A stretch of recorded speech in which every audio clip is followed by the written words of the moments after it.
అలాగే Valli the Deere, అక్కడ ఒక హరిణము, ఒక లేడీ ఉండేది, దాని పేరు వల్లి. ఆ వల్లి రమణ మహర్షి అంటే దానికి ఎంత ఇష్టం, అది ఎప్పుడు రమణ మహర్షి దగ్గరికి వచ్చి ఆయన ఒళ్ళో తలపెట్టుకు పడుకునేది. అది ఒక రోజున ఆశ్రమం బయటికి వెళ్ళి తిరుగుతోంది. కొంతమంది మాంసాహారులు దాన్ని చంపేద్దామని దాని కాళ్ళ మీదకి రాళ్ళు విసిరారు. ఒక పెద్ద రాయి దాని కాలుకు తగిలి ఆ కాలు విరిగిపోయింది.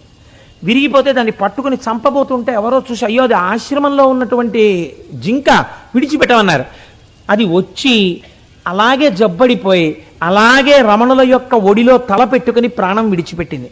అది ఒక సిద్ధ పురుషుడు అని వల్లి ది డీర్ అన్న పేరుతో దానికి ఒక సమాధి కట్టారు.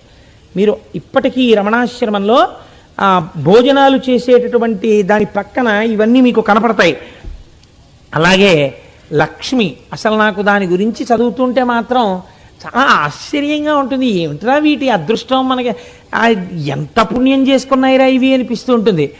ఆ ఆవుని ఆశ్రమానికి తీసుకొచ్చిన కొత్తల్లో ప్లేగ్ వ్యాధి వచ్చి చిరుతపులులు తిరుగుతుండేవి తిరువണ്ണామలైలో. చిరుతపులులు తిరుగుతున్నాయని భయపడి అసలే అది చూడుతో ఉన్న ఆవుని దాన్ని ఊరు పంపించేశారు. దానికి దూడ పుట్టిన తర్వాత మళ్ళీ తీసుకొచ్చారు ఆవుని దూడని. ఆ ఆవు పేరు లక్ష్మి. ఆ ఆవు దూడ ఆశ్రమంలో ఉండేవి. చిత్రం ఏమిటంటే దానికి ఒకసారి గోశాల కడుతున్నారట. కడుతుంటే అది ఆశ్రమంలో రమణ మహర్షి దగ్గరికి వచ్చేసి ఆయన దగ్గరికి వచ్చి పేడ వేసేసి గట్టిగా అరిచి రోజుని ప్రదక్షిణం చేసి వెళ్ళేది ఆయనకి.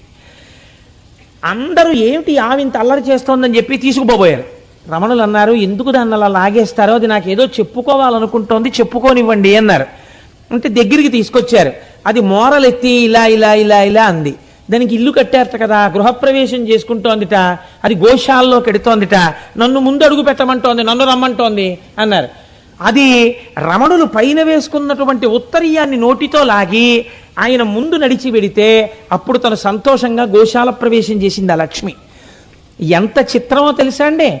ఎంతమంది జనం ఉండనివ్వండి, ఆ ఆవు మాత్రం రోజు భగవన్ కూర్చున్న చోటుకొచ్చి ఆయన చుట్టూ ప్రదక్షిణం చేసి, అమ్మా లక్ష్మి వచ్చావా అని అడిగేవార్త. చుట్టూ తిరిగి ఆయనకు నమస్కారం చేసుకుని వెళ్ళిపోతుండేది ఆవు. దానికి ఒక్కసారి ముక్కుకి తాడేశారు. అది ఎంతమంది పట్టుకున్నా ఆగకుండా ఆశ్రమంలోకి వచ్చేసి ఆయన కూర్చున్న చోటికి పెద్ద పెద్ద అరుపులు అరుచుకుంటూ వచ్చేసి ఆయన దగ్గర కూర్చుండిపోయింది. కూర్చుండిపోతే వెనక నుంచి వీళ్ళందరూ వచ్చారు. ఎందుకు దాన్ని అలా పట్టుకుంటున్నారు, ఇవాళ సాయంకాలం కదా వస్తుంది నమస్కారానికి, ఇప్పుడే ఎందుకు వచ్చిందమ్మా లక్ష్మి, నీకు ఏమైంది అని అడిగారు.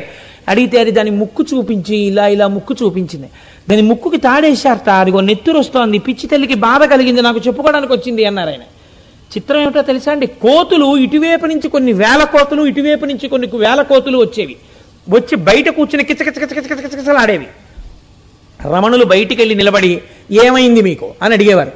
ఇటువైపునున్న రాజకోతి కొన్ని చెప్పేది, ఇటువైపునున్న రాజకోతి కొంత కిసకిసలాడేది. రెండు విని వీళ్ళు రెండు వర్గాలకి దెబ్బలాట వచ్చింది. తప్ప అలా దెబ్బలాడుకోకూడదు, మీరు చక్కగా సంయమనంగా ఉండండి అని చెప్పి ఇద్దరికి రాజీ చేస్తే ఆ కోతులన్నీ కలిసి వెళ్ళిపోతుండేవి. నేను అబద్ధాలు చెప్పాను అనుకుంటున్నారేమో, మీరు కావాలంటే గ్రంథాలని పరిశీలన చేయండి. మీకు ఇవన్నీ ఎలా తెలుసు అని అడిగేవారు. కోతుల భాష ఉన్నది ఒక్కటే కదా బ్రహ్మం, కాబట్టి అది అన్ని జీవుల యొక్క మాటలు అర్థం చేసుకోగలదు అనేవారు ఆయన. ఎంతటి మహాత్ముడండి నిజంగా. రమణుల లాంటి వ్యక్తి ఎక్కడుంటారండి, అంతటి మహాజ్ఞాని. మధ్యాహ్నం గంట కొడితే ఇది రమణాశ్రమము అంటే ఆయన ఒప్పుకునేవారు కాదు. అది కూడా ఎప్పుడొచ్చారు, విరూపాక్ష గుహ నుంచి కిందకి అళగమ్మ గారికి స్కందాశ్రమంలో మోక్షం ఇచ్చిన తర్వాత